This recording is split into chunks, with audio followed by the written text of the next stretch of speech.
오빠 솔직히 이제는 더 미룰 수 없는 거 알잖아. 원래 오빠 공무원 시험 합격하면 결혼하기로 했는데 벌써 그것도 2년이나 지났고 내 나이가 벌써 32이야. 우리 만난 지는 5년이 넘었고. 그렇긴 한데. 그런데 너도 알다시피 공무원 됐다고 해서 갑자기 돈이 생기는 건 아니잖아. 나는 아무것도 없는 내가 너랑 결혼해서 평생 고생시키고 싶지 않아. 적어도 우리 두 사람이 살 전셋집 얻을 돈은 만들고 나서 내가 너한테 멋지게 프로포즈를 할게. 나는 괜찮아 오빠. 내가 직장 다니면서 모아놓은 돈도 조금 있고 없으면 없는 대로 살면서 모으면 그만이지. 우리 나이에 싹 다 갖춰진 상황에서 결혼해야 하는 건 아니잖아. 그게 또 너 생각처럼 간단한 게 아니야. 집안 어른들 보는 눈도 있고. 일단 내가 남자로서 자존심이 용납 못해. 지금까지 너가 내 뒷바라지 해준 건 정말 고맙지만 조금만 더 기다려줘. 준비가 다 되면 너가 하지 말자고 해도 내가 결혼할 거야. 알겠어 오빠. 그럼 조금만 더 기다려볼게. 저랑 5년 만난 남자친구는 4살 차이입니다. 지금으로부터 5년 전에 공무원 시험 공부 중이던 남자친구를 아는 오빠의 소개로 만나게 되었고 그 뒤로 직장인이었던 제가 뒷바라지 아닌 뒷바라지를 하며 지금까지 만나오고 있었어요. 남자친구가 준비하는 공무원 시험은 9급이었지만 요즘 공무원 시험 경쟁률이 상상을 초월하다 보니 열심히 노력했지만 매년 시험에 떨어지는 남자친구를 보면서 제 마음도 같이 무너져 내리더라고요. 3년간 낙방을 거듭하다가 결국 2년 전에 합격했고 지금은 저희 지역 주민센터에서 열심히 일을 하고 있습니다. 고시생 생활을 하는 동안 제가 일을 하면서 남자친구와 데이트 비용을 전부 부담했어요. 매일 도서관에서 공부만 하는 고시생이 무슨 돈이 있었겠습니까?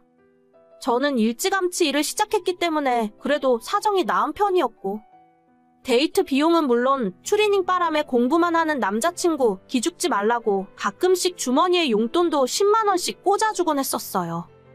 저는 고등학교 졸업하자마자 대학 진학을 포기하고 엄마가 하는 일을 같이 도와드렸습니다.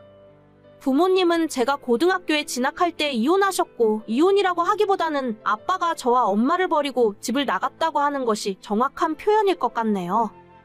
엄마는 그 뒤로 혼자서 식당 일을 하면서 저를 키우셨고 제가 19살 때 이모들의 도움을 받아 시장 초입에 족발집을 오픈하게 되었습니다. 직원을 쓰기에도 힘든 상황이라 엄마가 새벽부터 저녁 늦게까지 장사를 하셨어요. 그런 엄마를 보며 저도 고등학교를 졸업하자마자 일을 돕겠다고 나섰습니다. 엄마는 대학을 가라며 저를 말리셨지만 도저히 엄마 혼자 고생하게 놔두고 저 혼자 대학 다니며 편안하게 살지는 못하겠더라고요. 친구들은 다들 대학 들어가서 예쁘게 꾸미고 소개팅 다닐 때 저는 20살부터 시장 바닥에서 족발 장사를 하며 살았습니다. 손질해서 족발 삶고 썰어서 포장하는 모든 과정 중에 힘들지 않은 건 단 하나도 없었지만 먹고 살기 위해 열심히 장사했어요. 덕분에 올해로 장사 10년 차가 된 지금은 먹고 사는데 지장은 없는 정도는 됩니다. 오빠, 오늘 퇴근하면 집에 가는 길에 우리 가게 들렀다가 가. 엄마가 오랜만에 오빠 불러서 족발 좀 싸주래. 가져가서 어머님, 아버님이랑 같이 저녁으로 먹어. 됐어. 나한테 그런 거 안 줘도 되니까 그냥 손님한테 팔아. 먹고 싶으면 돈 주고 사 먹을게. 아니야. 아까 엄마가 오빠 주려고 따로 빼놓은 거야. 어머님, 아버님도 족발 좋아하시잖아. 저번에 인사드렸을 때 족발 자주 드신다고 하셨어. 자주 먹긴 뭘 자주 먹어. 우리 엄마 냄새나서 족발 싫어해. 나한테 안 줘도 되니까 그냥 장사나 열심히 해. 그리고 나 오늘 늦게 끝나고 퇴근하면 바로 회식이라서 너네 가게 못 들려. 괜히 나 기다리지 마. 그래, 바쁘면 어쩔 수 없지. 회식 가서 술 너무 많이 먹지 마. 벌써부터 잔소리하기는. 아무튼 나 바쁘니까 나중에 다시 연락할게. 알겠어. 오빠 열심히 해. 원래 남자친구가 시험에 합격하면 저는 바로 결혼을 할 생각이었어요. 사실 제가 이야기는 안 했었지만 생각보다 엄마와 제 장사가 잘 되고 있거든요. 안 그래도 동네에서 맛있다고 소문이 나서 일하는 이모를 둘이나 뒀는데도 지금은 하루가 정신없이 바쁘게 지나갑니다. 정말 다행히도 오랜 단골 손님들에게 입소문이 나더니 그분들이 주변 사람들에게 소문을 좋게 내주셔서 지금은 꾸준하게 인터넷으로도 택배 주문이 들어와요. 시장에 있는 식당 매출과 인터넷으로 팔리는 매출이 거의 비슷비슷할 정도라서 엄마랑 저는 하루 종일 정신없이 족발을 삶아서 썰고 있습니다. 그렇게 장사가 잘 되는 덕분에 저는 진작에 남자친구와 함께 살 집을 한 채 장만할 수 있었지만 결혼 이야기가 진전이 되질 않으니 말할 타이밍이 없어서 지금까지도 집 이야기는 꺼내지도 못했습니다. 하지만 제가 결혼 이야기만 꺼내려고 하면 남자친구는 대화를 피했고 최근 들어서는 노골적으로 이전과는 다르게 냉랭한 모습이 보였어요. 생각해봤는데 나 도저히 너에게 어울리는 사람이 아닌 것 같아. 너 정도면 나보다 더 좋은 남자 만날 수 있을 거야. 우린 여기까지만 하자. 그게 무슨 소리야? 내가 오빠 두고 왜 다른 남자를 만나? 내가 시험 합격하면 돈 많이 벌어서 널 행복하게 해주고 싶었는데 나는 그런 능력이 없나 봐. 공무원 월급으로 언제 돈 모아서 전셋집이라도 구하겠어? 나 그런 거 필요 없다니까. 오빠는 결혼 이야기하면 왜 항상 돈 이야기만 해? 알다시피 우리 집이 잘 사는 것도 아닌데 너랑 나랑 결혼하면 둘 다 불행해져. 나야 그렇다 치고 너는 결혼하고 나면 홀어머니를 어떻게 하게? 돈도 없는데 모시고 살기라도 할 거야? 무슨 말을 그렇게 해? 오빠가 왜 우리 엄마 걱정을 하고 그러는데? 말이 그렇다는 거지. 그러니까 너랑 나랑 결혼해봐야 답이 안 나오는 상황이야. 나는 나랑 비슷한 조건의 여자를 찾을 테니까 너도 너랑 비슷한 남자 찾아. 오빠 여자 생겼어? 그런 이야기가 지금 왜 나와? 여자 생겼구나? 너랑 같이 일하는 여자니? 그런 여자 만나니까 시장에서 장사하는 내가 여자로 안 보여. 내가 진짜 말을 말아야지. 사람이 끼리끼리 어울리는 사람이 있는 거야. 솔직히 너랑 결혼했다간 꼼짝없이 몇 년 뒤에는 너네 엄마 모시고 살아야 할 것 같은데 공무원 월급으로 내가 어떻게 감당하고 살겠냐? 알겠어. 더는 오빠랑 이야기하고 싶지 않으니까 여기서 끝내자. 내가 다 너를 위해서 한 이야기야. 너도 너랑 비슷한 수준의 남자를 찾아? 나중에 알고 보니 이미 몇 달 전에 같은 공무원 여자를 만나고 있었습니다. 사실 이미 몇 달 전부터 남자친구의 태도가 많이 달라졌기 때문에 어렴풋이 무슨 심경의 변화가 있긴 있구나 생각하고 있었죠. 그래서 헤어지자는 소리를 들었을 때도 큰 충격과 슬픔보다는 배신감에 몸서리치며 분노했죠. 지난 5년의 시간이 아깝고 이런 놈한테 농락당한 내 자신이 한심했지만 이제 와서 떠난 사람의 마음을 돌릴 수는 없었습니다. 그냥 다이짜 생각했고 오히려 더 일에 몰두하며 살았어요. 앞으로 다신 연락할 일 없다고 생각했는데 며칠 전 갑자기 연락이 오더라고요. 너 왜 지금까지 날 속이고 있었어? 뭐야, 갑자기 연락해서 이게 무슨 헛소리야? 아니, 너네 족발집 엄청 유명하잖아. 우리 사무실 사람들 중에 너네 엄마 가게 모르는 사람이 하나도 없더라. 얼마 전에 TV에도 나왔네. 그게 이제 와서 뭐가 중요해? 대체 무슨 말이 하고 싶은데? 하루에 매출 얼마씩 나와? 100만 원 넘게 벌어? 내가 그걸 말해줄 의무가 있어? 아, 빨리 얘기해봐. 100만 원 넘게 파냐고. 진짜 아무것도 모르네. 100만 원 팔아서 일하는 이모들 월급도 못 줘. 보통 500 정도 팔아. 됐냐? 뭐? 500?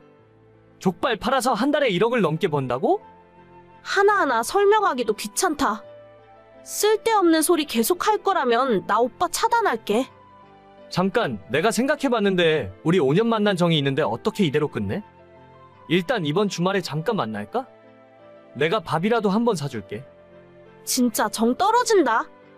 이런 남자가 뭐가 좋다고 5년 동안 쫓아다녔는지. 이제 차단할게. 앞으로 연락하지 마. 잠깐만, 내 말 좀 들어봐. 왜 돈 잘 번다고 미리 이야기 안 했어? 어디서 주워들었는지 제가 돈 많이 버는 줄 알고 연락을 하더라고요. 매출이 저 정도 나오는 건 맞아요. 근데 저 인간이 장사를 한 번도 안 해본 사람이라 1억 벌면 1억 남는 줄 아나 봐요. 재료비에 인건비도 빼고 월세 빼고 세금도 따로 빼놓고 나면 그렇게 엄청난 부자는 아니고 엄마랑 먹고 살 정도 수준은 됩니다. 사실 그것보다 지난 5년 동안 제 옆에서 그렇게 봤으면서 어떻게 전혀 모르고 있었는지 그게 더 한심해요. 사람이 끼리끼리 맞는 사람이 있다고 하더니 그 말이 정말인가 봐요. 난 아무것도 필요 없으니 결혼만 하자고 했을 때도 눈치를 못 채다가 이제 와서 뒤늦게 이러는 걸 보면 너무 한심합니다.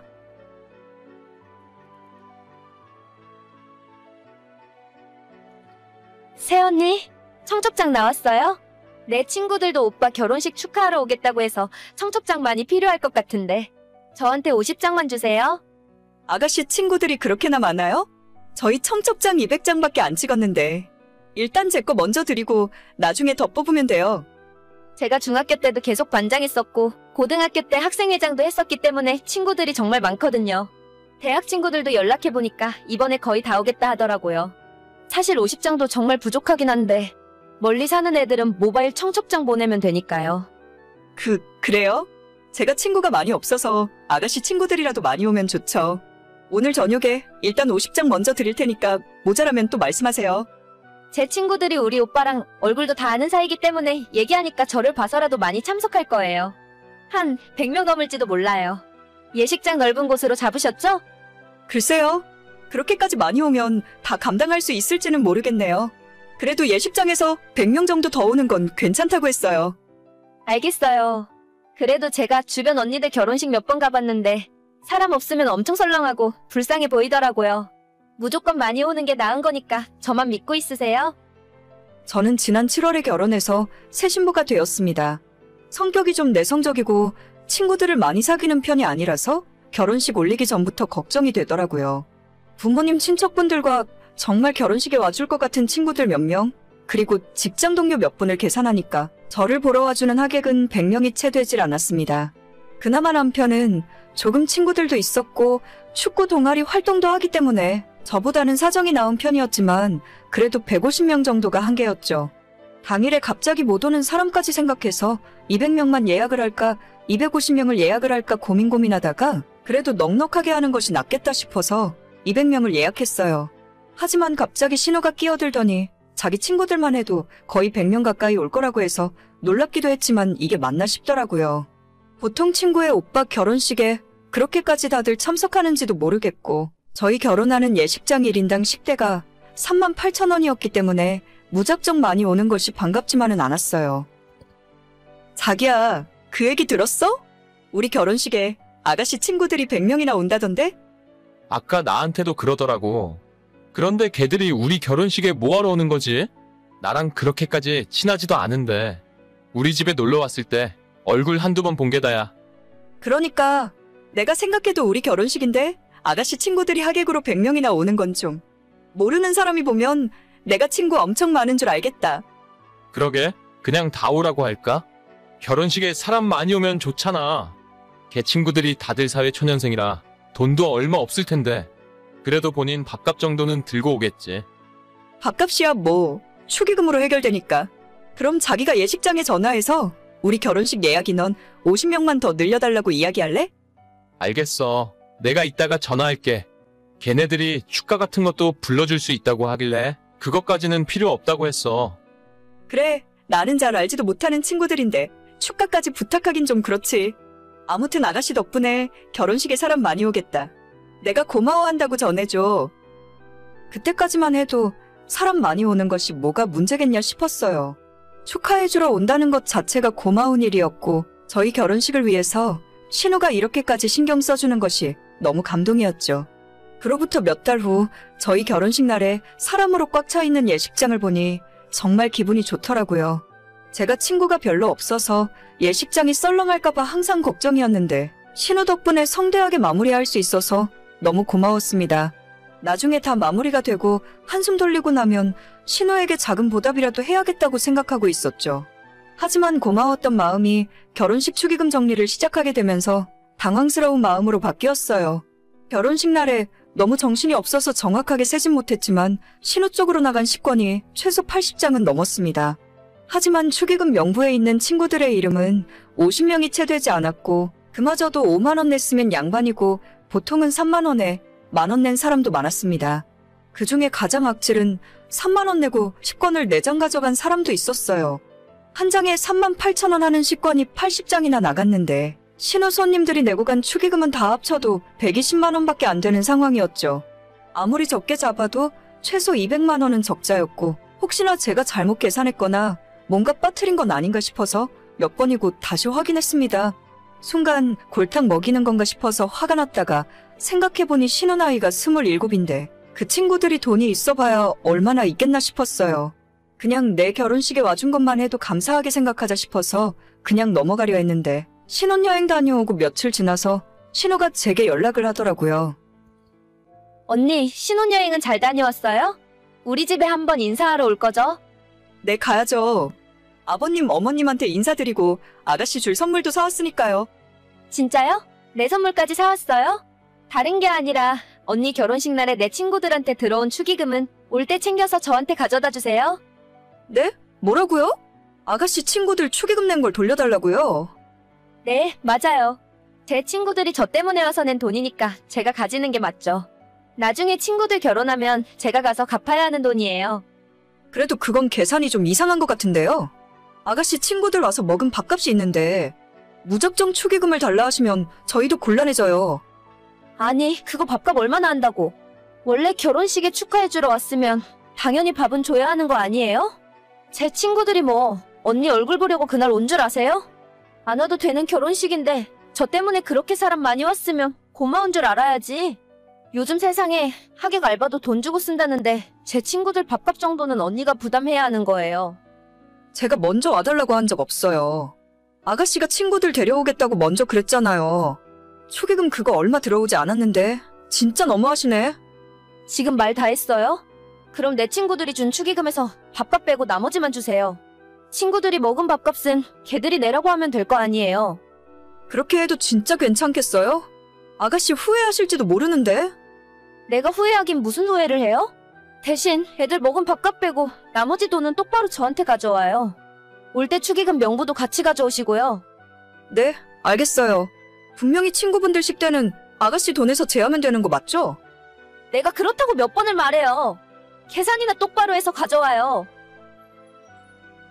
그렇게 저는 신우가 원하는 대로 신우 친구들에게 나간 식권 숫자와 모두 합한 식대, 그리고 신우 앞으로 들어온 축의금을 전부 정리해서 명부와 함께 보기 좋게 정리해놨어요.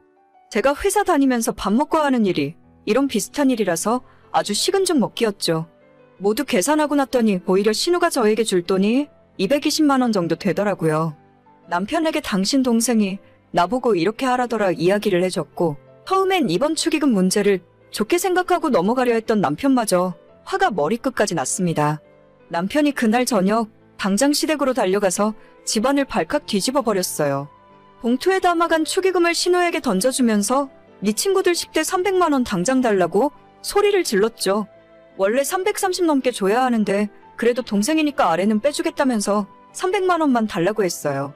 그리고 사실 저희 신혼여행 갔다 오면서 신우한테 선물로 가방을 하나 사서 가져왔었거든요. 남편이 그 이야기도 신우에게 하면서 원래 넣어주려고 150만 원짜리 가방 사왔는데 하는 짓이 괘씸해서 그냥 팔아버리기로 결정했다고 말했더니 신우가 약이 잔뜩 올라서 눈물 뚝뚝 흘리며 울더라고요. 저 진짜로 신우한테 고마워하는 마음도 있었고 앞으로 잘해주려고 생각했었어요. 신우 친구들한테 들어온 축의금이 생각보다 너무 적었지만 그래도 와준 것만 해도 고맙게 생각하면서 돌아오는 길에 신우 가방을 사자고 한 것도 남편이 아닌 저였습니다. 서로 좋은 게 좋은 거라고 내 쪽에서 먼저 마음 열고 다가가려 했는데 신우가 이런 식으로 싸가지 없게 나오면 앞으로 저도 똑같이 해줄 거예요. 300만 원 정말 줄 때까지 맨날 이야기할 거고 끝까지 받아낼 겁니다. 자기 친구 많다고 그렇게 자랑하더니 신우 주변에 멀쩡한 사람은 하나도 없는 것 같네요. 오늘의 사연은 여기까지입니다. 구독과 좋아요, 알림 설정은 많은 힘이 됩니다. 다들 행복하시고 좋은 하루 되세요.